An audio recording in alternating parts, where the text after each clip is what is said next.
ত্রম্বকেশ্বর মন্দির দর্শন করে যখন বিশ্রাম নিয়ে খাওয়া দাওয়া করে প্রায় 1টা থেকে 1:30 নাগাদ আমরা ভীমাশঙ্কর মন্দির দর্শনের উদ্দেশ্যে রওনা দিলাম। পৌঁছাতে রাত্রি 8টা হয়ে যাওয়ায় আমরা সেদিনকে দর্শন করলাম না, তাই কাছাকাছি একটা গেস্ট হাউসে ছিলাম। পরের দিনকে সকালবেলায় স্নান টান করে আবার মন্দির দর্শনের উদ্দেশ্যে রওনা দিলাম। শুভ সকাল বন্ধুরা, আমরা এখন ভীমাশঙ্কর মন্দির দর্শনে যাচ্ছি। এই যে আমরা মন্দিরের পথে চলেছি। নামার সময় তো কোনো প্রবলেম নেই, কিন্তু ওঠার সময় অনেক প্রবলেম, অনেকগুলো সিঁড়ি রয়েছে আর সাবধানে নামতে হচ্ছে, যেহেতু বৃষ্টির ওয়েদার আছে। তো আর কিছুক্ষণ পরেই আমরা মন্দিরের সামনে চলে আসবো। সকালবেলায় আমরা বলবো হর হর মহাদেব।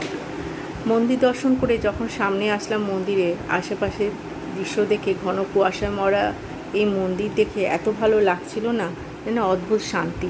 আর আমাদের ভাগ্যটা এত ভালো যে মন্দিরই দর্শন করতে যাচ্ছি, কোথাও কোনো ভিড় নাই, সুন্দরভাবে দর্শন করলাম। তো আসার পথে এই ছোটো ছোটো পাহাড়ে ঘেরা, সবুজে ঘেরা পাহাড় আর মেঘের আনাগোনা দেখে একটা জায়গায় দাঁড়াতে বললাম। তো বেশ কিছুক্ষণ এই পাহাড়টার মধ্যে ছিলাম। তো এখানে অনেকক্ষণ সময় কাটালাম আমরা। তারপরেই আমরা পৌঁছে গেলাম শনি সিংনাথ মন্দিরে। আর এই মন্দিরটা খোলা আকাশের নিচে, এখানে কোনো ছাদ পাবে না এই মন্দিরে। তো এখানে তেল চড়ানো নাকি শুভ, তাই জন্য আমার মেয়ে, ছেলে আর ওর বাবা মিলে সর্ষের তেল চড়ালো, আর তার সাথে কালো তিল। এটার একটা গল্প আছে, পরে এই ভিডিওটা নিয়ে আসব।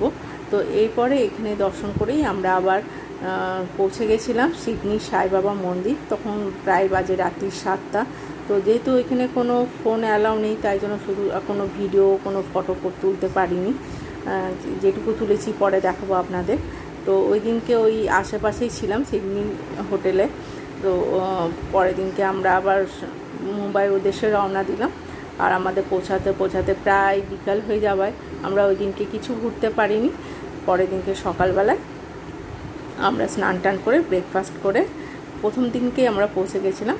মানে একদিনই যেহেতু আমাদের সফর, তো একদিনেই যা ঘোরা হয় গেটওয়ে অফ ইন্ডিয়া, ওইখানে বেশ কিছুক্ষণ ছিলাম। সামনেই তো তাজ হোটেল। তো অনেক ভিডিও, অনেক ফটোশ্যুট হওয়াতে আমার ফোনের ব্যাটারি চলে যায়। তো ওর বাবার ফোনেই কিছুক্ষণ তুলেছি, ওর বাবা তো ফোন দেয় না, তাও নিয়েছি, কিছু তো তুলেছি। তো যা হোক, তো এই দেখো আশেপাশে ঘুরিয়ে দেখালাম। আর এই যে খোলা হাত মেলে আমি দাঁড়িয়ে রয়েছি, আর কিছুই নয়, পেছনে শাহরুখ খানের বাড়ি। শাহরুখ খানের বাড়ির সামনে যাওয়া দেখা একটা স্বপ্ন ছিল। আর পরের দিনে ছিল আমাদের ফ্লাইট। তো ফ্লাইটে তো যাওয়া মানেই আমাদের নানা রকমের ভিডিও করা, ফটো তোলা, এইগুলোই হলো নানা রকমের স্মৃতি আর